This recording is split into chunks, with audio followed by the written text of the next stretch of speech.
There's been an arrest following last Sunday's massacre of 9 in Dayton, Ohio. A friend of the deceased gunman was taken into custody on federal weapons charges. The 24-year-old allegedly bought the body armor and the 100-round double-drum magazine used in the attack. Investigators say he stored them in his residence to help hide them from the shooter's parents. Over the weekend, a slew of Democratic presidential candidates addressed the gun violence epidemic at a forum in Iowa. One of them, Andrew Yang, was brought to tears by what he heard from a mom in the crowd. My beautiful 4-year-old daughter, Dayla, was struck by a stray bullet March 2011. My son, my daughter's twin brother, witnessed what happened that day. I have a 6- and 3-year-old boy. I was imagining.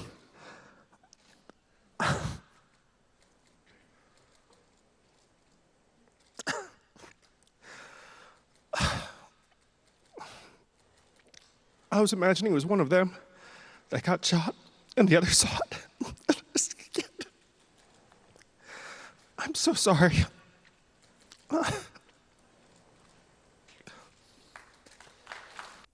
I spoke to Andrew Yang just before air.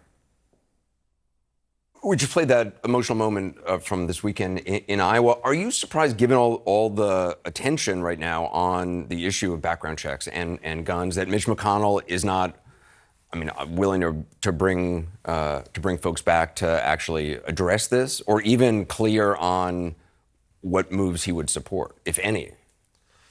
At this point, the will of the American people is very clear, and hopefully he'll see reason and reconvene the Senate so we can get this legislation passed. When you say, am I surprised? Unfortunately, it's not as surprising as I wish it were. It seems like you can make the argument he's trying to slow walk this and basically hope that attention dies down on it and passions die down on it. Yeah, that's been the playbook, certainly. They hope that the country turns its attention to something else, but I have a feeling that the country is not going to let this one go until we get some laws across the finish line. The president talks about wanting meaningful background checks. In the past, after Parkland, he talked about raising the age for buying a long rifle. He talked about background checks as well, and then nothing happens, and he seems to kind of walk away from it as soon as people who support those ideas leave the room, and the NRA or somebody else comes in and has a different opinion.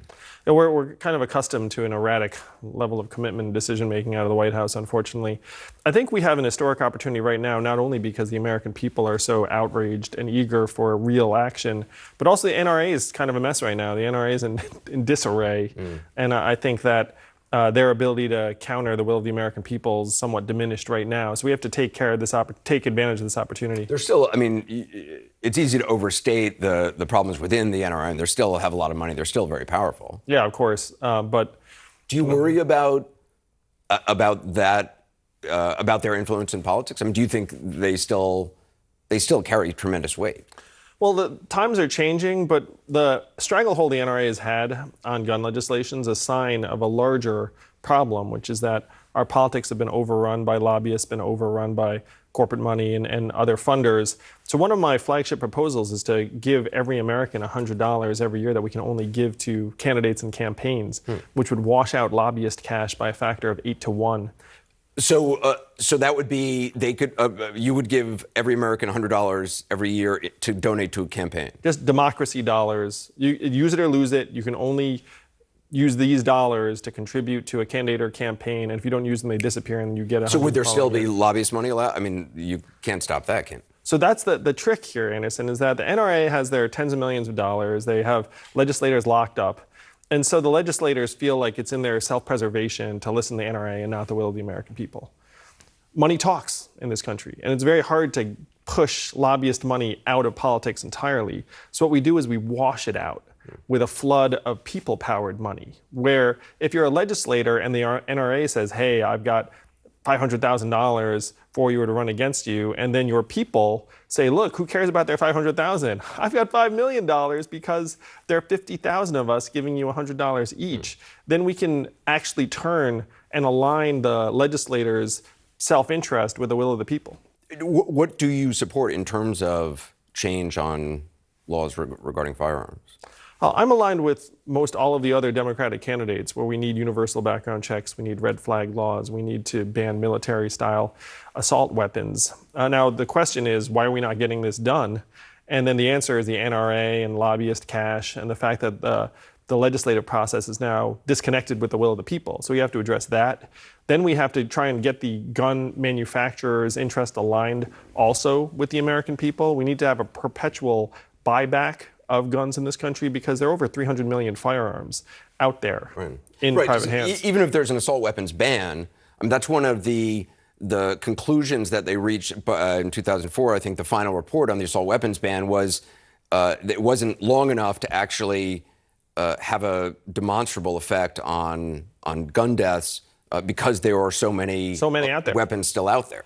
Yeah, no matter what laws we have in the books, it doesn't diminish the supply that's out there because it's not like these guns disappear. I mean, a lot of them are in private homes. So a perpetual buyback where any gun owner could trade in their gun, even if it's beat up or crummy. I mean, you can imagine some of them being like, oh, this is not the gun. This is not my favorite gun. I'll trade this one in, and we can start to decrease the supply over time. We can also try and make the guns safer by having them be personalized to a particular owner's handprint. So it's not fingerprint. It doesn't need to actually read your fingers, but it can actually be personalized based upon your grip, the dimensions of your fingers, like where the weight's coming from. And so then if that gun gets into a child's hands or someone else's hands, then it's useless. And many gun owners are parents and would be very excited about personalizing their weapon, particularly if the government were to subsidize that or even pay for it. Elon Musk tweeted out support for you. Yes, Elon is part of the Yang Gang. We're so excited about it. What was it? It was the 3-word tweet? It was "I support Yang," which says it all. That's all you need to say? But now Elon's team is in touch with my team, and we're going to put our heads together. Elon's ahead of the curve, obviously, in terms of seeing the future everything. And seeing what's coming. Yes. And the guy's brilliant, clearly. Yeah, so we couldn't be more thrilled with his endorsement. Vice presidential candidate, perhaps? I don't think he wants that job, Anderson. I think he'll be like, SpaceX, Tesla, VP. I have a feeling a VP might lose in that horse race.